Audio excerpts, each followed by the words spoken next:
Hi hello ನಮಸ್ತೆ, ನಾನು ನಿಮ್ಮ ಗೀತಾ ಸಂತೋಷ್. ನಾನಿವತ್ತಿನ ವಿಡಿಯೋದಲ್ಲಿ ಅಲಸಂದೆ ಕಾಳಿನ ದಾಲ್ನ ಯಾವ ರೀತಿಯಾಗಿ ಮಾಡೋದು ಅಂತ ತೋರಿಸ್ತಾ ಇದ್ದೀನಿ. ಬನ್ನಿ, ಇನ್ನೂ ನನ್ನ ಚಾನಲ್ನ ಸಬ್ಸ್ಕ್ರೈಬ್ ಆಗಿಲ್ಲ ಅಂದರೆ ಪ್ಲೀಸ್ ಸಬ್ಸ್ಕ್ರೈಬ್ ಆಗಿ, ಹಾಗೆ ಬೆಲ್ ಬಟನ್ನ ಕ್ಲಿಕ್ ಮಾಡೋದನ್ನ ಮರಿಬೇಡಿ. ಬನ್ನಿ, ಹಾಗಾದರೆ ಇವತ್ತಿನ ವಿಡಿಯೋದಲ್ಲಿ ಯಾವ ರೀತಿಯಾಗಿ ಈ ರೆಸಿಪಿನ ಮಾಡೋದು ಅಂತ ನೋಡೋಣ. ಮೊದಲನೇದಾಗಿ ನಾನಿಲ್ಲಿ 3/4 ಕಪ್ ಆಗುವಷ್ಟು ಅಲಸಂದೆ ಕಾಳನ್ನ ತೊಗೊಂಡಿದ್ದೀನಿ. ಅಂದರೆ ಇದು ಬಿಳಿ ಅಲಸಂದೆ ಕಾಳನ್ನ ತೊಗೊಂಡಿದ್ದೀನಿ. ನಾನು ಯಾವುದೇ ರೀತಿಯಾಗಿ ನೆನೆಸಿಲ್ಲ, ಹಾಗೆಯೇ ಸಹ ತೊಗೊಂಡಿದ್ದೀನಿ. ಯಾಕಪ್ಪ ಈ ರೀತಿಯಾಗಿ ತೊಗೊಂಡಿದ್ದೀನಿ ಅಂತ ಅಂದರೆ, ಅದನ್ನು ಹಾಗೆಯೇ ಬೇಯಿಸ್ಕೊಂಡ್ರೆ ಅದು ಬೇಳೆ ಕಟ್ಟಿ ಏನು ಬರುತ್ತೆ ಅಂತಾರೆ ನೋಡಿ, ಅದು ಚೆನ್ನಾಗೇ ಬರುತ್ತೆ. ಅದರಿಂದ ನಾನು ನೆನೆಸಿಲ್ಲ, ಹಾಗೆಯೇ ತೊಳೆದ್ಬಿಟ್ಟು ತೊಗೊಂಡಿದ್ದೀನಿ. ನೋಡಿ, ನಾನಿವಾಗ ಒಂದು ಕುಕ್ಕರಲ್ಲಿ ನೀರನ್ನ ಕುದಿಯೋದಕ್ಕೆ ಇಟ್ಟಿದ್ದೀನಿ. 3/4 ಕಪ್ ಆಗುವಷ್ಟು ಬಿಳಿ ಅಲಸಂದೆ ಕಾಳನ್ನ ಸೇರಿಸಿ, ಹಾಗೆ ಸ್ವಲ್ಪ ಉಪ್ಪನ್ನು ಸೇರಿಸಿ ಕುಕ್ಕರ್ ಕ್ಯಾಪ್ನ ಕ್ಲೋಸ್ ಮಾಡಿ 3 ಅಥವಾ 4 ವಿಜಿಲ್ನ ತೆಗೆಯೋಣ. ಕಾಳು ಚೆನ್ನಾಗಿ ಬೇಯಬೇಕು. ನೆನೆಸಿದರೆ 1 ಅಥವಾ 2 ವಿಜಿಲ್ ಆದರೆ ಸಾಕು. ನಾವು ಯಾವುದೇ ರೀತಿಯಾಗಿ ನೆನೆಸಿಲ್ಲ ನೋಡಿ, ಅದಕ್ಕೆ 3 ಇಂದ 4 ವಿಜಿಲ್ನ ಕೂಗಿಸ್ಕೊಳ್ಳೋಣ. ನೆಕ್ಸ್ಟು ಕೂಗ್ತಾ ಇರಲಿ ಅದು. ಅಷ್ಟರಲ್ಲಿ 2 ಟೊಮೊಟೊನ ನೀಟಾಗಿ ಚಿಕ್ಕದಾಗೆ ಕಟ್ ಮಾಡ್ಕೊತಾ ಇದ್ದೀನಿ. 2 ಟೊಮೊಟೊ ಆದರೆ ಸಾಕು, ಚಿಕ್ಕದಾಗೆ ಕಟ್ ಮಾಡ್ಕೊಳ್ಳೋಣ. ಹಾಗೆ ನೆಕ್ಸ್ಟು 2 ಈರುಳ್ಳಿನ ಸಹ ನಾನಿಲ್ಲಿ ಕಟ್ ಮಾಡ್ಕೊತಾ ಇದ್ದೀನಿ. 2 ಈರುಳ್ಳಿ ಆದರೆ ಸಾಕು, ಮೀಡಿಯಮ್ ಸೈಜ್ದು 2 ಟೊಮೊಟೊ, ಹಾಗೆ 2 ಮೀಡಿಯಮ್ ಸೈಜ್ದು ಈರುಳ್ಳಿನ ಸೇಮ್ ಸೈಜಲ್ಲಿ ಚಿಕ್ಕದಾಗಿ ಕಟ್ ಮಾಡಿ ಇಟ್ಕೊಳ್ಳೋಣ. ನೆಕ್ಸ್ಟು ನಾನಿಲ್ಲಿ 1 ಗೆಡ್ಡೆ ಆಗುವಷ್ಟು ಬೆಳ್ಳುಳ್ಳಿನ ಸಿಪ್ಪೆ ತೆಗೆದು ಇಟ್ಕೊಂಡಿದ್ದೀನಿ. ಅದನ್ನು ಜಜ್ಜೋದಕ್ಕೆ ಹೋಗಬೇಡಿ, ಹಾಗೆ ಸಣ್ಣದಾಗಿ ಪೀಸ್ಗಳನ್ನ ಕಟ್ ಮಾಡಿ ಇಟ್ಕೊಳ್ಳೋಣ. ಟೇಸ್ಟು ಚೆನ್ನಾಗಿ ಬರುತ್ತೆ ಈ ರೀತಿಯಾಗಿ ಮಾಡಿದ್ರೆ ಅಂತ ಹೇಳ್ಬಿಟ್ಟು ನಾನಿಲ್ಲಿ 1 ಗೆಡ್ಡೆ ಆಗುವಷ್ಟು ಬೆಳ್ಳುಳ್ಳಿನ ಕಟ್ ಮಾಡಿ ಇಟ್ಕೊಂಡಿದ್ದೀನಿ. ಹಾಗೆ 2 ಮೆಣಸಿನ್ಕಾಯಿ, ಹಾಗೆ ಸ್ವಲ್ಪ ಕೊತ್ತಂಬರಿ ಸೊಪ್ಪನ್ನು ಸಹ ನಾನಿಲ್ಲಿ ಇಟ್ಕೊಂಡಿದ್ದೀನಿ. ನೋಡಿ, 2 ಟೊಮೊಟೊ, ಹಾಗೆ 2 ಈರುಳ್ಳಿ, ಹಾಗೆ 1 ಗೆಡ್ಡೆ ಆಗುವಷ್ಟು ಬೆಳ್ಳುಳ್ಳಿ, 2 ಹಸಿಮೆಣಸಿನ್ಕಾಯಿ, ಸ್ವಲ್ಪ ಕೊತ್ತಂಬರಿ ಸೊಪ್ಪು, ಇಷ್ಟನ್ನು ಸಹ ನಾನಿಲ್ಲಿ ರೆಡಿ ಮಾಡಿ ಇಟ್ಕೊಂಡಿದ್ದೀನಿ. ಇಷ್ಟು ರೆಡಿ ಮಾಡ್ಕೊಳ್ಳೋ ಅಷ್ಟರಲ್ಲಿನೇ ಕುಕ್ಕರ್ ವಿಜಿಲು ಕೂಗಿದೆ. ನೋಡಿ, ಕಾಳು ಚೆನ್ನಾಗಿ ಬೆಂದೆಲ್ಲನೂ ಸಿಪ್ಪೆ ಬಿಟ್ಕೊಂಡಿದೆ. ನೋಡಿ, ಈ ರೀತಿಯಾಗಿ ಚೆನ್ನಾಗೆ ಬೇಯಬೇಕು, ಆವಾಗಲೇ ದಾಲು ಚೆನ್ನಾಗಿ ಬರೋದು. ನೋಡಿ, ಈ ರೀತಿಯಾಗಿ ಚೆನ್ನಾಗಿ ಬೆಂದು ಕೈಯಲ್ಲಿ ಇಸ್ಕಿ ನೋಡಿದ್ರೆ ಚೆನ್ನಾಗೆ ಬೆಂದಿರಬೇಕು. ಈ ರೀತಿಯಾಗಿ ಚೆನ್ನಾಗಿ ಎಲ್ಲನೂ ಬೇಯಿಸ್ಕೊಂಡಿದ್ದೀನಿ. ನೆಕ್ಸ್ಟ್ ನಾವಿವಾಗ ಒಂದು ಬಾಣಲಿನ ಬಿಸಿ ಆಗೋದಕ್ಕೆ ಇಟ್ಕೊಂಡು 1-2-3 ಸ್ಪೂನ್ ಆಗುವಷ್ಟು ಆಯಿಲ್ನ ಸೇರಿಸ್ತಾ ಇದ್ದೀನಿ. ಆಯಿಲು ಚೆನ್ನಾಗಿ ಬಿಸಿ ಆಗಲಿ. ಚೆನ್ನಾಗಿ ಬಿಸಿ ಆಗಿದ್ದಾದಮೇಲೆ 1/4 ಸ್ಪೂನ್ ಆಗುವಷ್ಟು ಸಾಸಿವೆನ ಸೇರಿಸೋಣ. ಸಾಸಿವೆ ಚೆನ್ನಾಗಿ ಸಿಡಿದಿದ್ದಾದಮೇಲೆ 1/4 ಸ್ಪೂನ್ ಆಗುವಷ್ಟು ಜೀರಿಗೆನೂ ಸಹ ಸೇರಿಸ್ತಾ ಇದ್ದೀನಿ ಟೇಸ್ಟಿಗೆ. ಹಾಗೆ ನಾವು ಏನು 2 ಈರುಳ್ಳಿನ ಕಟ್ ಮಾಡಿ ಇಟ್ಕೊಂಡಿದ್ದೀವಿ ನೋಡಿ, ಅದನ್ನು ಸಹ ಎಣ್ಣೆಗೆ ಜೊತೆಗೆ ಸೇರಿಸಿ ಚೆನ್ನಾಗಿ ಫ್ರೈ ಮಾಡ್ಕೊಳ್ಳೋಣ.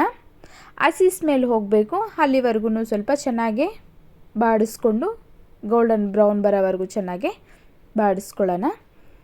ಹಾಗೆ ನೆಕ್ಸ್ಟು ನಾನಿಲ್ಲಿ 1 ಗೆಡ್ಡೆ ಆಗುವಷ್ಟು ಬೆಳ್ಳುಳ್ಳಿನ ಕಟ್ ಮಾಡಿ ಇಟ್ಕೊಂಡಿದ್ವಲ್ಲ, ಆ ಪೀಸಸ್ನು ಸಹ ಸೇರಿಸಿ ಚೆನ್ನಾಗಿ ಮಿಕ್ಸ್ ಮಾಡ್ಕೊತಾ ಇದ್ದೀನಿ. ಹಾಗೆ ಖಾರಕ್ಕೆ ಅಥವಾ ಟೇಸ್ಟ್ ಅಂತಲೇ ಹೇಳ್ಬೋದು, 2 ಹಸಿಮೆಣಸಿನ್ಕಾಯಿನ ಹಾಗೇ ಹಾಕ್ಕೊತಾ ಇದ್ದೀನಿ, ಕಟ್ ಮಾಡಿಲ್ಲ ನಾನು, ಹಾಗೆ ಟೇಸ್ಟಿಗಷ್ಟೇ ಹಾಕ್ಕೊತಾ ಇದ್ದೀನಿ. ನಿಮಗೆ ಬೇಕಂತಂದರೆ ಹಸಿಮೆಣಸಿನ್ಕಾಯಿ ಖಾರ ಯೂಸ್ ಮಾಡೋರು ಕಟ್ ಮಾಡಿ 3 ಅಥವಾ 4 ಹಸಿಮೆಣಸಿನ್ಕಾಯಿನ ಸೇರಿಸ್ಕೊಳ್ಳಿ.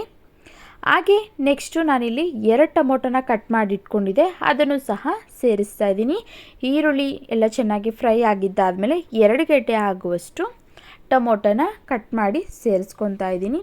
ನಾವು ಈರುಳ್ಳಿ ಟೊಮೊಟೊ ಹಾಕಿದ್ಮೇಲೆ ಫಸ್ಟು ಉಪ್ಪನ್ನ ಹಾಕಬೇಕು, ಮರಿಬೇಡಿ. ಉಪ್ಪನ್ನ ಹಾಕಿದ್ರೆ ಬೇಗ ಟೊಮೊಟೊ ಎಲ್ಲನೂ ಬೆಂದು ಸಾಫ್ಟ್ ಆಗುತ್ತೆ. ಹಾಗೆ 1/4 ಸ್ಪೂನ್ ಆಗುವಷ್ಟು ಅರಿಶಿನದ ಪುಡಿನೂ ಸಹ ಸೇರಿಸಿ, ಉಪ್ಪು ಮತ್ತು ಅರಿಶಿನದ ಪುಡಿ ಎರಡನ್ನೂ ಸಹ ಸೇರಿಸಿ ಚೆನ್ನಾಗಿ ಬೇಯಿಸ್ಕೊಳ್ಳೋಣ. ಟೊಮೊಟೊ ಚೆನ್ನಾಗಿ ಸಾಫ್ಟ್ ಆಗಬೇಕು, ಅಲ್ಲಿಗೆ ಗ್ರೇವಿ ಚೆನ್ನಾಗಿ ಬರೋದು. ದಾಲ್ ಅಂತ ಏನು ಹೇಳಿದ್ದೀವಿ ನೋಡಿ, ಅದು ದಾಲು ಚೆನ್ನಾಗಿ ಬರುತ್ತೆ. ಈ ರೀತಿಯಾಗಿ ಎಲ್ಲನೂ ಚೆನ್ನಾಗಿ ಬೆಂದಿದೆ ನೋಡಿ, ಎಣ್ಣೆ ಬಿಟ್ಕೊತಾ ಇದೆ.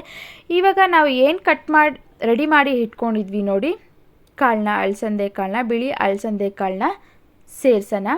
ಸೇರಿಸಿ ಚೆನ್ನಾಗಿ ಹಾಗೆಯೇ ನಾವು ಮಿಕ್ಸ್ ಮಾಡ್ಕೊಳ್ಳೋಣ. ನೀರು ಹಾಕೋದಕ್ಕೆ ಹೋಗಬೇಡಿ. ಫಸ್ಟು ಎಲ್ಲನೂ ಟೊಮೊಟೊ, ಈರುಳ್ಳಿ ಮತ್ತು ಬಿಳಿ ಅಲಸಂದೆ ಕಾಳು ಎಲ್ಲನೂ ಚೆನ್ನಾಗಿ ಮಿಕ್ಸ್ ಆಗಬೇಕು.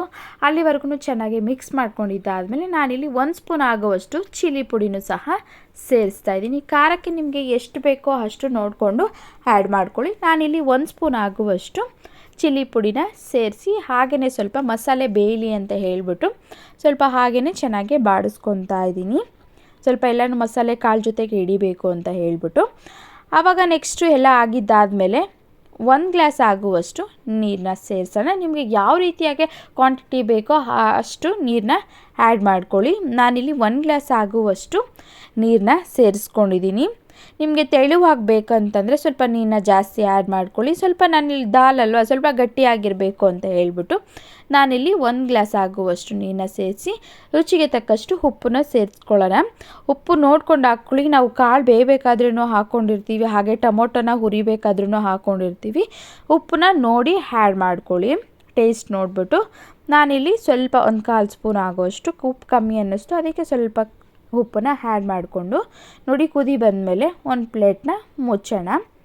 ನೀಟಾಗಿ ಚೆನ್ನಾಗಿ ಅದು ಕುದಿ ಬಂದು ಕಾಳೆಲ್ಲನೂ ಮಸಾಲೆ ಚೆನ್ನಾಗಿ ಬೇಯಬೇಕು. ಅದಕ್ಕೋಸ್ಕರ ಒಂದು 5 ನಿಮಿಷ ಬಿಟ್ಟು ನೋಡಿ ನಾನಿವಾಗ ಓಪನ್ ಮಾಡಿ ತೋರಿಸ್ತಾ ಇದ್ದೀನಿ. ನೋಡಿ ಚೆನ್ನಾಗಿ ಕುದಿ ಬಂದು ಘಮ ಅಂತೂ ಚೆನ್ನಾಗಿ ಬರ್ತಿದೆ.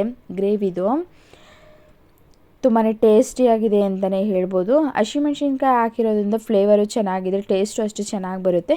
ಮತ್ತು ಇನ್ನೂ ಸ್ವಲ್ಪ ಬೆಂದು ಸ್ವಲ್ಪ ಗಟ್ಟಿ ಆಗಲಿ ಅಂತ ಹೇಳ್ಬಿಟ್ಟು ಮತ್ತೆ ಒಂದು 5 ನಿಮಿಷಗಳ ಕಾಲ ಪ್ಲೇಟ್ ಮುಚ್ಚಿಬಿಟ್ಟು ಬೇಯಿಸ್ಕೊತಾ ಇದ್ದೀನಿ. ಸ್ವಲ್ಪ ಲೋ ಫ್ಲೇಮಲ್ಲಿ ಇಡೋಣ. ನೋಡಿ ಈ ರೀತಿಯಾಗಿ ಒಂದು 5-10 ನಿಮಿಷ ಆದಮೇಲೆ ಈ ರೀತಿಯಾಗಿ ಈ ಹದದಲ್ಲಿ ರೆಡಿಯಾಗಿದೆ. ಇಷ್ಟಾದರೆ ಸಾಕು, ಇಷ್ಟು ಗ್ರೇವಿ ಇದ್ದರೆ ಸಾಕು ದಾಲ್ಗೆ. ಇವಾಗ ಸೂಪರ್ ಟೇಸ್ಟಿಯಾಗಿ ಬಿಳಿ ಅಲಸಂದೆ ಕಾಳಿನ ಗ್ರೇವಿ ಸೂಪರ್ ಟೇಸ್ಟಿಯಾಗಿ ರೆಡಿಯಾಗಿದೆ. ಘಮ ಅಂತೂ ತುಂಬಾ ಚೆನ್ನಾಗಿ ಬರ್ತಿದೆ ಅಂತಲೇ ಹೇಳ್ಬೋದು.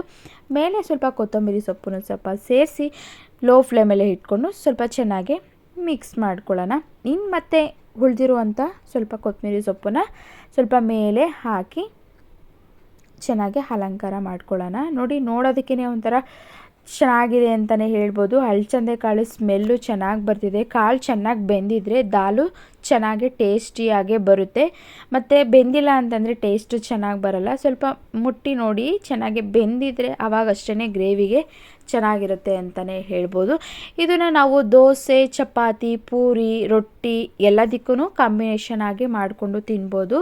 ಸೂಪರ್ ಟೇಸ್ಟಿಯಾಗಿ ರೆಡಿಯಾಗಿದೆ. ಮತ್ತು ಸ್ವಲ್ಪ ತಣ್ಣಗಾದ್ಮೇಲೆ ಇನ್ನೂ ಸ್ವಲ್ಪ ಗಟ್ಟಿ ಆಗಿಬಿಡುತ್ತೆ ಈ ದಾಲು. ಅಲಸಂದೆ ಕಾಳಲ್ವ, ಸ್ವಲ್ಪ ಹಳ್ಕೊಂಡು ದಾಲು ಗಟ್ಟಿ ಆಗುತ್ತೆ. ಸ್ವಲ್ಪ ನೀರನ್ನ ನೋಡಿ ಹಾಕ್ಕೊಂಡು ಟೇಸ್ಟ್ ಮಾಡ್ಕೊಳ್ಳಿ. ನೋಡಿ ಈ ರೀತಿಯಾಗಿ ಅಲಸಂದೆ ಕಾಳಿನ ದಾಲು ಸೂಪರ್ ಟೇಸ್ಟಿಯಾಗಿ ರೆಡಿಯಾಗಿದೆ. ಒಂಥರ ಡಿಫ್ರೆಂಟಾಗಿ ಮನೇಲಿ ಏನಾದರೂ ನಾವೇನೇ ಟ್ರೈ ಮಾಡ್ತಾ ಇರಬೇಕು, ಅವಾಗಷ್ಟೇ ಟೇಸ್ಟು ಅಥವಾ ವೆರೈಟಿಯಾಗಿ ಏನಾದರೂ ಮಾಡೋದಕ್ಕೆ ಆಗೋದು. ನಾವು ಬಿಳಿ ಅಲಸಂದೆ ಕಾಳನ್ನ ನೆನೆಸ್ಬಿಟ್ಟು ಮಾಡ್ತಾರೆ, ಅದು ಅಷ್ಟು ಟೇಸ್ಟ್ ಇರಲ್ಲ. ಈ ರೀತಿಯಾಗಿ ಬೇಯಿಸ್ಕೊಂಡು ಒಮ್ಮೆ ಮಾಡಿ ನೋಡಿ, ಸೂಪರ್ ಟೇಸ್ಟ್ ಅಂತಲೇ ಹೇಳ್ಬೋದು. ಬನ್ನಿ ಇವಾಗ ನಾನಿಲ್ಲಿ ದೋಸೆನ ಮಾಡ್ತಾಯಿದ್ದೀನಿ. ದೋಸೆ ಮಾಡಿ ಬಿಳಿ ಅಲಸಂದೆ ಕಾಳು ದಾಲ್ನ ಸರ್ವ್ ಮಾಡಿ ನಿಮ್ಮೆಲ್ರಿಗೂ ತೋರಿಸ್ತೀನಿ. ಬಿಸಿ ಬಿಸಿಯಾಗಿ ಸಂಜೆ ಟೈಮಲ್ಲಿ ಮತ್ತು ಬೆಳಗ್ಗೆ ತಿಂಡಿಗೆ ಅಥವಾ ಈ ರೀತಿಯಾಗಿ ಮಾಡಿಕೊಂಡ್ರೆ ಮಕ್ಕಳು ಅಷ್ಟೇ ತುಂಬಾ ಇಷ್ಟಪಟ್ಟು ತಿಂತಾರೆ. ಅದು ಎಲ್ತಿ ಅಂತಲೇ ಹೇಳ್ಬೋದು. ಕಾಳು ನೋಡಿ ಗರಿಯಾಗಿ ಬಿಸಿಯಾಗಿ ದೋಸೆ ರೆಡಿ ಆಗ್ತಿದೆ. ಮಕ್ಳಿಗಂತೂ ತುಂಬಾ ಇಷ್ಟಪಟ್ಟು ತಿಂತಾರೆ. ಕಾಳು ತಿನ್ನೋಕ್ಕಂತೂ ಮಕ್ಕಳು ಇಷ್ಟಪಡ್ತಾರೆ. ಆದ್ದರಿಂದ ಈ ರೀತಿಯಾಗಿ ಮಾಡಿಕೊಡಿ. ಅವರು ಚಟ್ನಿ ಮತ್ತು ಆಲೂಗೆಡ್ಡೆ ಪಲ್ಯ ತಿಂದು ಬೇಜಾರಾಗಿರುತ್ತೆ. ಈ ರೀತಿಯಾಗಿ ನೀವು ಒಮ್ಮೆ ಮನೇಲೇ ಮಾಡಿಕೊಡಿ. ತುಂಬಾ ನೋಡಿ ದೋಸೆಗಂತೂ ಸೂಪರ್ ಟೇಸ್ಟಿಯಾಗಿತ್ತು ಅಂತಲೇ ಹೇಳ್ಬೋದು. ಇನ್ನು ಚಪಾತಿ, ರೊಟ್ಟಿ, ಪೂರಿಗಂತೂ ಸೂಪರ್ ಕಾಂಬಿನೇಷನ್ನು. ನೀವು ಒಮ್ಮೆ ಮನೇಲೇ ಟ್ರೈ ಮಾಡಿ. ಈ ವಿಡಿಯೋ ನಿಮ್ಮೆಲ್ರಿಗೂ ಇಷ್ಟ ಆಗಿದೆ ಅಂತ ತಿಳ್ಕೊತೀನಿ. Thank you.